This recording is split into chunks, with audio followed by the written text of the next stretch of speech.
Jadi gue mau ceritain suatu kejadian di salah satu kota tua di Sulawesi. Nama kotanya ini Gorontalo. Ada ibu-ibu namanya Bu Nunu. Ini gue samarin ya namanya. Oke, Bu Nunu ya.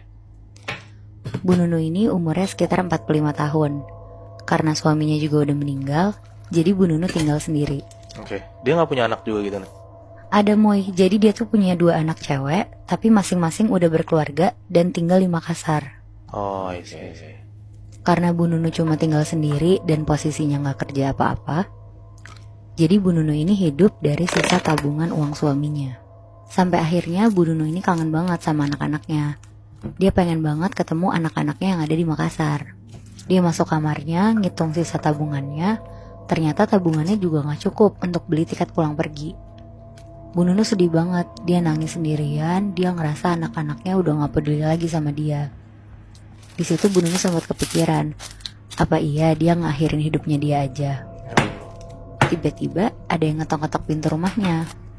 Ternyata itu tetangganya Bu Nunu, namanya Bu Tina. Bu Tina, oke. Ya, Bu Tina kaget ngeliat Bu Nunu matanya bengkak kayak habis nangis. Akhirnya Bu Tina ini nanya ke Bu Nunu, lagi kenapa Bu? Ada yang bisa saya bantu nggak? Sambil menghela nafas, Bu Nunu ini cerita kalau dia tuh lagi kangen banget sama anak-anaknya. Bu Tina ini bilang ke Bu Nunu, Bu, saya ada kenalan, bukan untuk minjemin duit tapi dia tuh bisa bantu ibu untuk ngelihat anak-anak ibu. Tapi ngelihat doang ya Bu, nggak bisa ketemu. Karena di situ Bu Nunu udah ngerasa putus asa, akhirnya Bu Nunu mau untuk ketemu temannya Bu Tina ini. Keesokannya sekitar jam 12 siang, Bu Nunu diajak sama Bu Tina ke rumah temannya Bu Tina ini.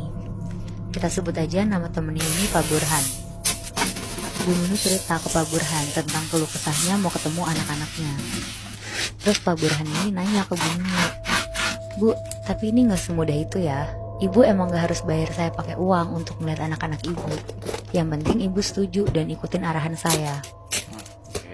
Karena Bu Nunu mikir ini cara termudah untuk ketemu anak-anaknya, akhirnya Bu Nunu setuju untuk minta bantuan Pak Burhan. Terus Pak Burhan ini bilang, Bu, habis dari sini tidur sore hari menjelang maghrib ya. Sama kalau lagi tidur, tolong dikunci ya Bu pintunya. Pokoknya pastiin gak ada yang masuk ke kamar ibu ya. Walaupun Bu Nunu bingung, tapi balik lagi karena dia mau ketemu anak-anaknya, akhirnya dia nurutin apa kata Pak Burhan. Sesampainya di rumah Bu Nunu, pas dia lihat jam, ternyata masih jam 4 sore. Bu Nunu kepikiran untuk langsung tidur sore-sore, masuk kamarnya, kunci pintu, dan tidur sore-sore. Tiba-tiba Bu Nunu ini kebangun karena dengar suara ketokan pintu kencang banget. Pas dia buka mata, dia lihat jam. Bu Nunu ini kaget karena ternyata udah jam 7 pagi. Dia kaget banget kenapa bisa tidur dari jam 4 sore sampai jam 7 pagi. Tapi di sela-sela pikiran bingungnya, sambil jalan, Bu Nunu langsung buka kunci kamarnya dan bukain pintu rumahnya. Pas Bu Nunu bukain, ada tetangga-tetangga Bu Nunu histeris ngomong ke Bu Nunu, Bu, cepetan ikut kita Bu. Bu Tina udah gak ada Bu, ayo Bu. Bu Nunu ini masih kaget kenapa dia bisa tidur selama itu. Tapi pas denger ini dia makin kaget lagi. Akhirnya Bu Nunu ikut warga ke rumah Bu Tina. Pas Bu Nunu sampai, Bu Nunu ini ngeliat Bu Tina meninggal dengan kondisi yang lumayan tragis. Maaf ya, duburnya itu kayak masih ngeluarin darah dan berlubang besar.